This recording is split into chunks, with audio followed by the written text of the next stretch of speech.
Weatherman, we can't allow any further delay. Welcome to another episode of our Fox 12 Weather Podcast. This is episode 54. I'm meteorologist Jeff Orgeron, joined by meteorologist Katie Suniga. Hey, Katie. Hello. And chief meteorologist Mark Nelson. Hey, Mark. Hey, how you guys doing? Good. We're all broadcasting from home today, it looks like. Woohoo! I need another cup of coffee. It's already gone. Yeah, mine is long gone. I'm 3 in, but I also woke up at 1:15 in the morning, so typical for the Good Day Oregon shift. I think I was just falling asleep at that time last night. I know, we're like on opposite schedules. So, guys, we just wrapped up the month of May. We just kicked off June, and May was the warmest May on record here in Portland. We're going to kind of dive into the statistics. I know, Mark, you have some stats regarding spring. Today is kind of the unofficial start to summer. I mean, it's up for debate. People have different starts depending on how they feel. Meteorological summer started today. We'll kind of explain what that means, why that's different compared to astronomical summer. And we'll also take a look at kind of the long range forecast for June and talk a little bit about hurricane season in the Atlantic and things like that. So we're going to start off with May because May was one for the record books. It was the warmest on record and it beat out 1992. We had some daily record highs, record warm lows, a long streak of 80 plus degree days. Mark, why don't you go ahead and take it away? Yeah, so dry. I mean, that was the biggie, is that just so dry for so long. I thought that when you look at the numbers, the days that we had, wet, what did we have, like 4 or 5 days? Was that it, Jeff? I don't have the numbers in front of me, but there weren't many. We had 5 days, where we only 5 days recorded. With rain. Wow. Yeah, exactly. And then that heat wave, of course, in the middle of the month. I mean, it wasn't, it's not like we hit 100. We've hit 100 before in May once, but still those low to mid 90s for several days and then those record warm lows. So that was, that was like midsummer in May. And then I thought maybe we'd go back to, cool and showery like normal, right? But never happened. And here we are still dry on June 1st. Still dry outside. But yeah, crazy May. We had thunderstorms at one point west of the Cascades, didn't we? Yes, we did. Not so much yesterday, but the day before. West of the Cascades, not east of the Cascades. East. Yeah. Yeah, west. So, he's referring west. Yeah. So that was back those 2 Mondays that we had. Yeah, we remember we had the, didn't they come kind of through west and southwest metro? Mm-hmm. Or was that April? It's all a blur. For weather people, it's funny because we look at maps every day. We look at the models. Something happens. The next day we've moved on to the next thing.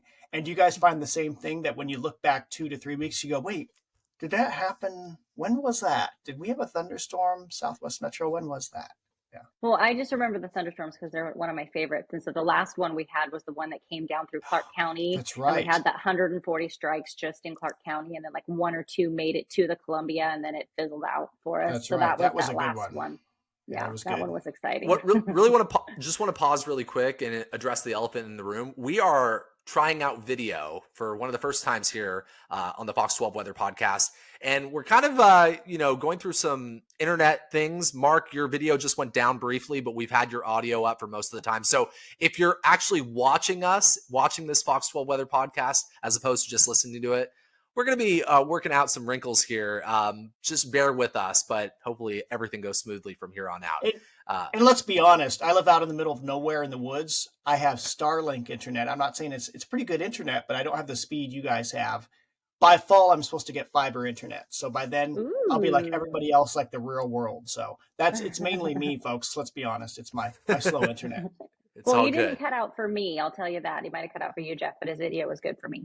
Okay, cool. Well, we'll see how it all plays out later on. So yeah, dry 16 days in a row now without rainfall. And guys, I just don't see any big pattern shift coming. I mean, we'll kind of go up and down in terms of the temperatures, but we don't have a soaker coming our way or anything like that. No, not at all. I looked at the the European ensembles from the overnight run, which goes out 15 days. And there was nothing. There was like really no chance for rain and for about another week. So that takes us to, into the second week of June. And I did check in preps for the podcast. I looked at the driest mid-May to mid-Junes we've ever had. And right now it's the driest, of course, because we still have 2 weeks to go in June, right? but I'm assuming we won't get rain in this first week of June. So it's pretty rare to have less than a half inch of rain during that period. Typical would be more like 2 inches. Yeah, I was looking at the wettest June on record, driest June on record. Wettest, I believe we picked up a little Oh, over 4.25 inches of rain. Oh, And those are the yeah. painful Junes for some people out here in the Northwest. Obviously, it helps with fire season, but the driest June we had was when we picked up. I don't have the date off the top of my head, but I think 2010 was the wettest, and I think Yes. 1951 was the driest, and I think it was 0.03 of an inch of rain that we picked up that June, which would be the whole really, June. yeah, yeah. Uh, 2010, I think that's the one I just ran into. From mid-May to mid-June, there was 8 inches of rain in Portland. Did I get that right? Yeah, 8 inches of rain. So it was like May was like a 5.5 inch month, and June was like a 4 inch something month. It was crazy.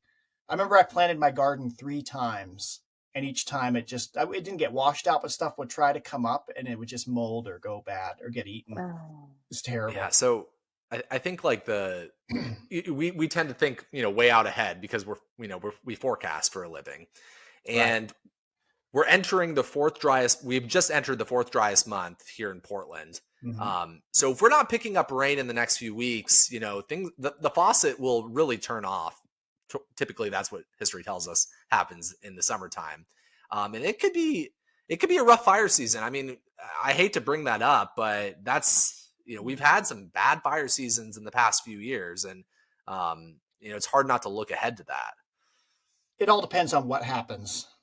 We can be really dry now. That's why I try to kind of tamp down when people say, "Oh, it's going to be terrible." I mean, it might be, or we might have a July and August that's reasonable. And I've seen yours where the third week of August we get cool showers for 3 days, and that's kind of it for the fire season, especially west of the Cascades. So it's kind of a wait and see thing. But you're right, the dice are kind of loaded, aren't they, when you start dry? Right. yeah, we Well, talked about that once, Mark, where when I used to be a wedding planner and all my girls would be like, I want to get married in August so it doesn't rain on me. And even when I wasn't a meteorologist, I was like, we've had some weddings in August where my bride would be ready to walk out and then it would just right on Right. us right in the middle of a field. So I know what happens. So the chance is always there. But we'll Hmm. see about fire season. Yeah. just looking back on May, though, we had that 9-day stretch at and above 80 degrees. We hit 90 plus degrees 5 times. We had 3 Oh, daily record highs. We had 5 record warm nights.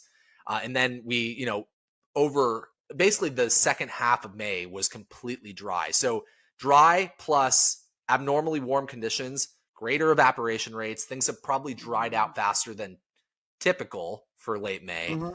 Sure. And without rain coming in June and the warming trend that we're looking at this upcoming 7 days ahead, yeah, I mean we're going to be primed. We're going to be drying out even more, but I like the optimistic thoughts.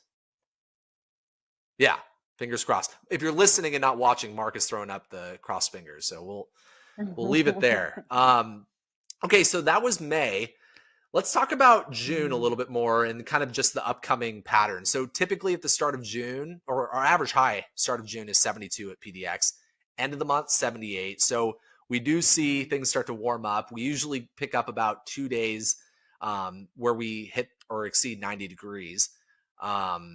And yeah, I think the big story right now is the warming trend coming our way and the possibility of a little heat wave early next week. So I was going to say that last night when we were there at the station, it looked like just Tuesday was going to hit 90. What was it looking like this morning?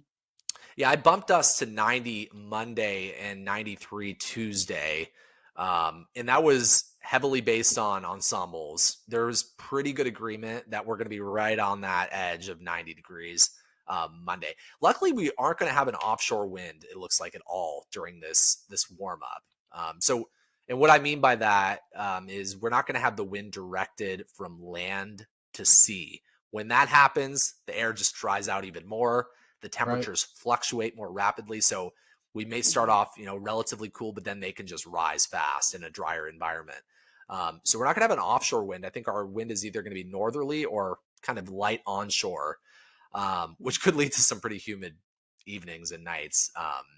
So Mark, I know what you're doing right now. I hear the clicking. You're looking probably at the morning model runs. Am I right? But I was listening. I was multitasking. It's possible I can do that. Yeah, I was just looking at the European here. I had a graphic ready to go, but now I can't seem to find it. There we Okay. go. Yeah.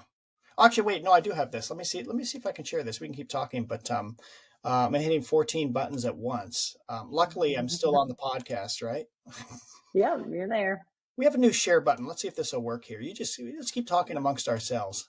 Yeah. There. Can you see that? Let's It's see. coming You up. see a There it Yep. European? is. There Oh we yeah. go. So that There is it just is. the European model of the next 10 days. It's the average of the next 10 days, that what we call the 500 millibar heights. And anything in the warm colors is above average heights, typically warmer.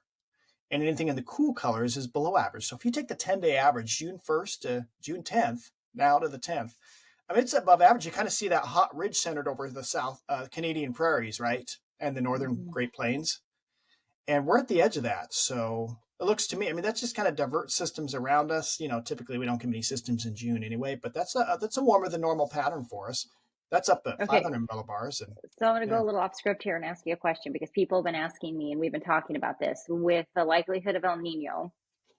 There have been quite a few people who have asked me, how is that going to impact our end of summer, later summer temperatures? And Mark, we've talked before about typically the El Nino impact is in winter, but people keep asking me that. So I thought maybe we could just quickly address that here.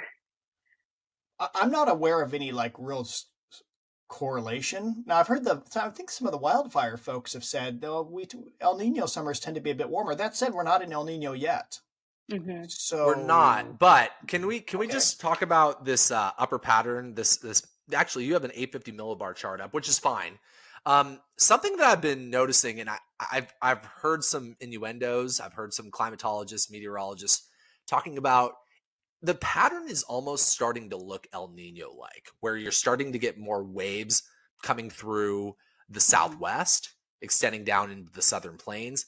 Remember, in an El Nino pattern or an El Nino winter, history tells us we tend to see above normal precipitation, a more active jet stream or pattern in the southern United States, the southwest, and then we tend to see more mild patterns or drier, even drier patterns up to the north. Boy, I Well, look mean, at that. if you, yeah, Can and you see the map there? Right there, right there. That's Yeah. the, oops. Sorry. We lost it. I'll keep talking Oops. while you bring that up. So it doesn't necessarily mean that this is linked to El Nino, but we're definitely like in the long term guidance, we're seeing above normal precipitation as a high likelihood for the Southwest. Um, that the thunderstorm activity we've seen in Southeast Oregon for quite some time. Those are Yes. like Yes. those are kind of waves passing through like the Southwest and the Great Basin, and they're kicking up thunderstorms up to the north, east of the Cascades. It seems like we're going to see a lot more of that in the next couple of weeks or so. Yeah. Do you see that can you see the 500 Yes. millibar map here? Look how it's Yes. below average heights. That's actually what I would expect in the winter across California and the southern USA. Isn't that interesting? And then when I saw that, that's what made me think about just kind of briefly touching on that El Nino because it's that right there. Yeah, because in a typical, as we're heading into summer here, you would expect the four corners higher. It'd be more of a full latitude ridging all throughout the west instead of that high kind of bubbled up to the north and then the stuff passing by to the south. So Jeff, maybe yeah, that's interesting that you see that or that you've heard that. Yeah. Yeah. And not to mention, they're expecting cooler than normal temperatures in the Southwest. I mean, again, this is the time of year where things can really start to heat up. Mm-hmm. Right. Mark, we're going to AMS in June in Phoenix, and I'm really curious how this might play out for possible heat waves or lack thereof. Um, Well, who goes to Phoenix in June? The hottest time uh, of the year. And would that explain why the hotel rooms seemed relatively cheap? I think that's exactly why AMS was chosen to be in Phoenix this year. You should explain what AMS is, folks. AMS is American Meteorological Society. It's the broadcast conference. It's the 50th. Right. And about once per year, during a pandemic, for example, it may not happen, but a couple hundred TV meteorologists, imagine all that hairspray. They show up and with all sorts of great presentations. It's all meteorological, but a lot of it is about what we do in our business too. Things like social media or what we do here podcasting. So it's pretty interesting stuff. But yeah, that's what AMS is. When we say we're going to AMS, it's not some code. It's just that we're going to a weather conference. Right. And so, I mean, I think the the hope for weather nerds is the monsoon kicks up early and we start to see thunderstorms out there when we go out there. But That would be neat. um, Yeah. that would be so. Okay, not to get off track here. We've covered, the record warm May, the fact that we're going to be warming up. Let's talk about early next week because I don't. Mark, have you glanced? Katie, have you guys glanced at the morning? A little The bit. 12Z GFS. I haven't even looked at it yet, but it does look like the warmest temperatures will occur around Monday, Tuesday, and Wednesday, and it doesn't look like this is going to be this stalled out high pressure system where we go for a prolonged period of time way No. above normal. I think it's going to be a few days near 90, give or take a few degrees, and then cooling down mid to late week. I Is that what agree. you guys are saying? Yeah. Yeah, Mhm. it doesn't look Yeah. extreme. I mean, if you look at the upper level heights, the 500 millibar heights, I don't think they go above even 580. It's like 577, 578. That doesn't scream heat wave to me. That says it's going to be kind of on the edge of hot. And the Right. nights will warm up a bit, I suppose. By the way, did you guys notice the last two nights, the lows? I think Hillsboro, I had 39 here. I 30s. know I'm out of the country. Yeah, Hillsboro in the 30s. Yeah. And this morning it was 34 in Yakult and 34 just north of Vernonia. That's close to frost on the, well, not pumpkin because it's June. That's close to frost on the peony, I guess. Right? Well, and I have tomatoes outside right now. Ooh, they So don't like if that. they will die if they get frost on them. So you have to Yeah. watch. That's one of the things about gardening in Central Oregon is even in August you can get those frosts. So you have to be ready to like cover your plants at any time. And when I saw those temperatures, I looked around my neck of the woods because I was like, oh my gosh, do I need to cover my tomatoes because I don't want to lose them? They're Yeah. growing already. You're back in the promised land now. This is great gardening west of the Cascades. Yeah. So much I milder. know I already have zucchini, tomatoes, bell peppers, and 3 ripe strawberries. They're going to like the Three, warm up. not 4 and not 2, but 3. I have 3. 3 Yeah. ripe. I have a bunch on the plant, but 3 of them are ripe. I think Vernonia dropped down to 33 this morning. That's what I saw at Oh, really? lowest. Okay. Yeah. Wow. Yeah. In the west side, I mean, the west side was much more clear overnight. So outside of the inner urban spots, yeah, it dropped into the 30s. It was chilly this morning. But yeah, I would anticipate that warm up through about Tuesday or Wednesday. I think the peak heat models and ensembles are saying Tuesday should be the warmest. Seems about right. Yeah. But I think we'll maybe make a couple more adjustments. I bumped us to 89 Wednesday. So like 90, 93, 89, somewhere in that ballpark for that 3 consecutive days. And then things should start to cool down toward the end of the week. Wait a minute. Guys, okay. I got a thing. So who changes the I do it a little bit too, but on the contour maps, on the temperatures on our graphic system, do you sometimes change it from the spring, fall contour to the summer or back and forth? You tend to do that so it doesn't look too blue in the mornings? Is that you? No. That is not what I did it. And it was me. I changed driving me nuts. No, I changed it because I mean it's based off of a comparison to normal, correct? Yeah. Would you say? So no, it's just a hard, blue is 40 degrees, yellow is 60 degrees, red is 80, for example. Oh, I'm sorry. But- I mean the just the regular temperature contour. What is the current temperature in the metro area? Or what's the current temperature in the Northwest? That matters. So like you're talking about, so if you're listening from home or, whatever, you would see us pull up a temperature map on TV. We can change the color scheme. I changed it because we were still technically in spring and we had, you switched it early to a summertime contour. That's the only, I actually went in there. I think that's why. I went in there this morning because I was like, June 1st, I'm planning on pumping it back right to the summertime contours, and you had already done it again. So you were ahead of me. That was the only reason I did it. You know what happens is that we have a hot spell, and so you want the summer contour even in May because everything's going to be like scary red and pink. But then all of a sudden it cools down with a marine layer, and it's like, why is everything dark blue? So I'm kind of just making conversation here, but I did notice it's like somebody's changing this, or maybe it's more like I'm not the only one changing. So that's good that everybody's covering everything. So that's good. I have to say that I was warned very strongly not to touch your maps when I started, so I don't change it. That's a common theme in this podcast is who touched what map and what is Mark's mood today? Yeah. While we're at it, let's see. Do I have a list of other complaints? Let's see. Has anybody else been? No, I can't think of anything. I'll let you guys know if I see any other issues. Oh. The spoon supply in the break room is still pretty good. Yeah, Yeah. the spoon supply in the break room is still pretty good. Yeah, the spoon supply in the break room is still pretty good. Yeah. Okay, so I'm sorry. pretty good. I have approval to buy new forks. We're out of forks in the break room, so the boss just said that I can go buy like $40 worth of forks. They last about 6 months, folks, and then they gradually disappear. Nobody knows where they go, like real Well, silverware. Mark's Real theory silverware. is that people take them home and add them to They their do. collection. Yeah. They do one at a Um, time. Yeah. I okay. actually Now, planned on bringing my own little reusable one and just keeping it in my drawer. Some people do that. Yeah. So smart. okay. Now that we've covered the important stuff, let's get into the hot debate here. All right. So today is the start of meteorological summer. What is meteorological summer? All right. Meteorological summer or climatological summer is just a fancy way of saying that scientists like to break these seasons down into 3-month increments. It helps with record keeping. June, July, August, warmest months, meteorological summer. Meteorological winter, December, January, February. That's the easiest way to describe it, in my opinion. You know, I know that I've had some coworkers that have said, Jeff, it's not summer yet. Don't call it summer on June 1st. Summer starts on June 21st, Jeff. And I get it. Like, that's what all of us grew up hearing and understanding. Astronomical summer, June 21st, summer solstice. But all right, then you've got other people that say that Memorial Day weekend is the unofficial start to summer, or the day after July 4th is the unofficial start to summer. Mark, Katie, I want to hear what your opinion is on this. What do you You go consider first, the start Katie. of summer? You go first because I'm going to go My on a rant. So you go yeah, first. my start of summer is the day after my kids are out of school. Oh, Oh, that's totally fair.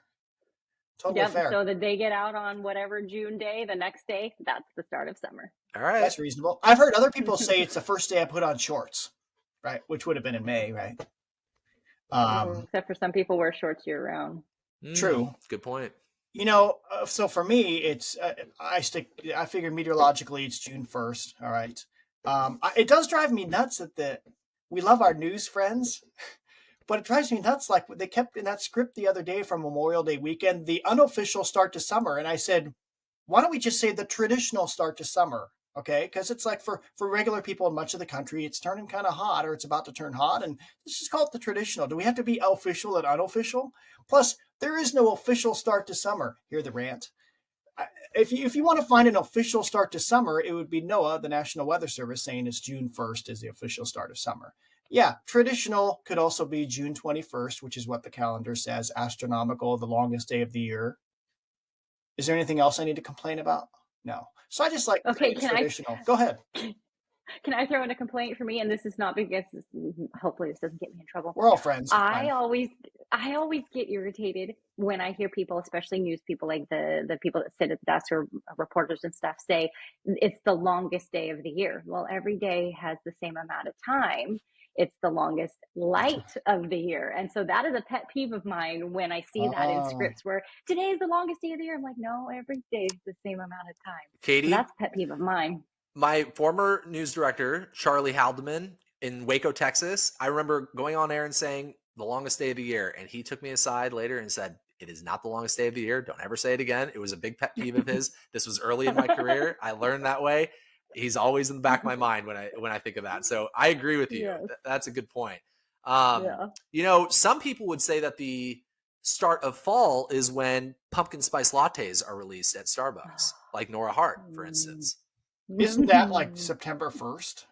Yeah, that's right. Which is the start of meteorological fall. Yeah. Yes. You gotta love So it. So yeah, so we go round and around sometimes. You're right. I've had a co-anchor once say he's no longer here, but he said no, it's June 21st or whatever it is. So whatever. is he still alive or is he just not on air anymore? I'm sorry, I said he's no longer here. I would have said if he was not with us, I would have said he's no longer with us, but he's no longer with the station. So he's I think still we know alive. who that is. Yeah, I think Yeah. we know who that is.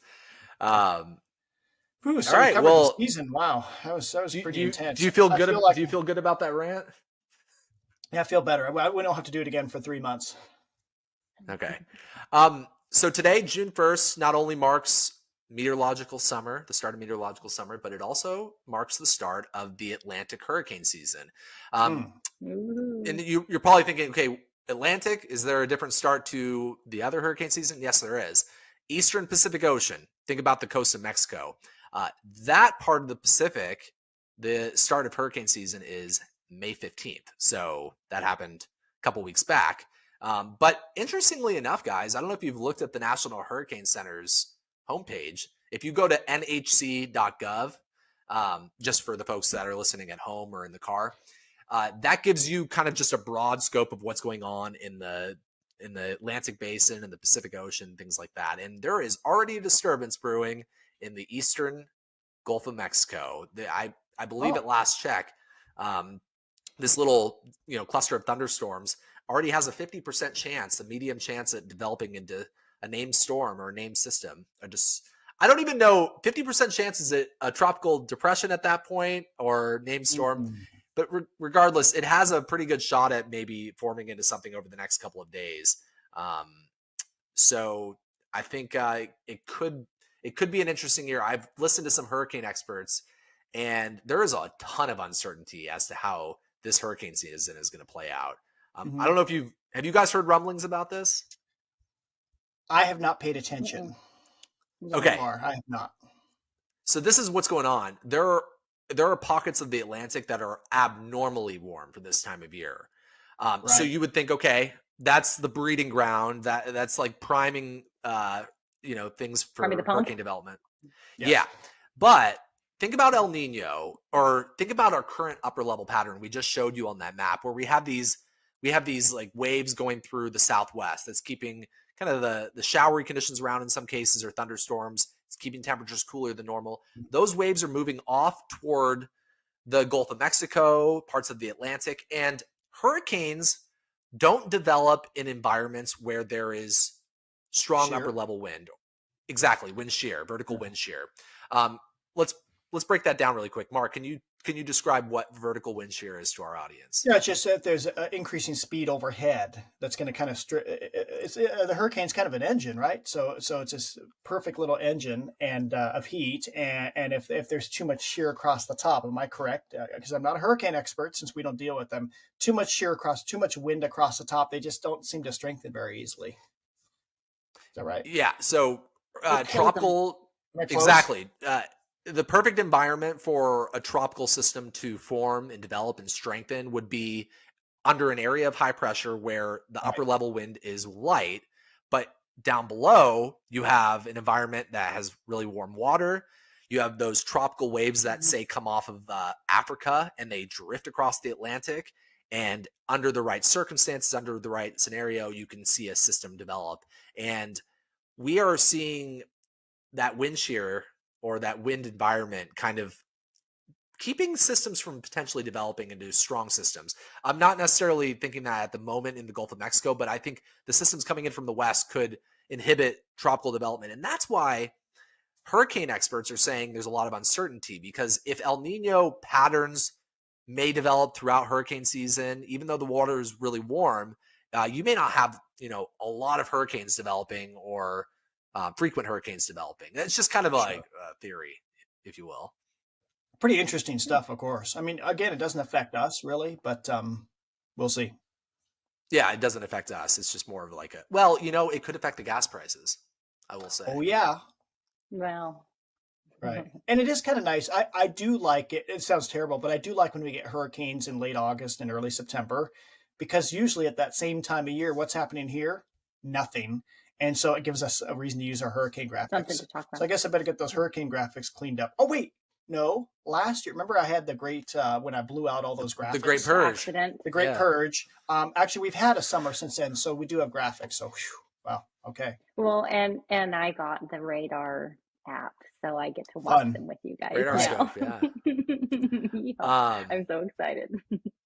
So yeah, really quickly, the second TV market that I worked in was Waco, Texas, and I got there in March, and that August, I believe, is when Hurricane Harvey formed, and so we covered that, and that was like the first major hurricane I covered, and boy, was that a big one. So, our hope is that the folks along the Gulf Coast and the Eastern Seaboard do not have to deal with any major hurricanes this year, but it almost feels inevitable, just kind of given how things have gone in the past decade or two. So we'll obviously let you know if anything develops out of that system in the Gulf, but right now there's nothing else that they're watching. The National Hurricane Center is not concerned about anything else at the moment. Guys, Hey, Jeff, go ahead. did you ever go hurricane chasing while you were out there? You know what? No, it's not one. I really want to go storm chasing, like tornado chasing and Hmm. whatnot, but I do not have any desire to go chase a hurricane because all of a sudden you find yourself in a flood zone, and the last thing you Mm, want is to be in an environment that's just completely flooded. You can't drive vehicles around. I Yeah. have zero desire to do so. Do you two have any? I would love to be in the eye of a hurricane just once in my life. Okay, that's different.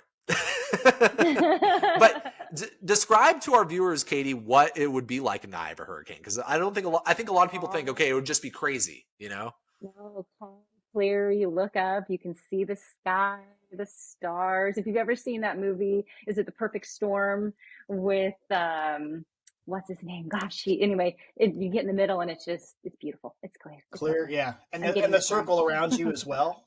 That'd be You could amazing hear to Yeah. see. Now birds getting chirping, getting apparently. Yeah. into it and out of it, Yeah. that's the hairy part. Small detail. Yeah. But I want that like moment of calm. I just want to feel it just once in my life.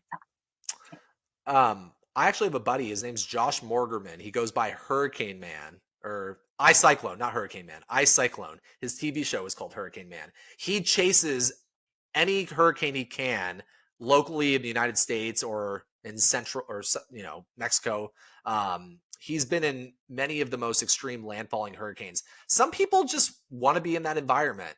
And again, it would be really cool to be in the eye, but I don't know. Outside of the eye with those ripping winds and flooding rain, Yeah. I'm good.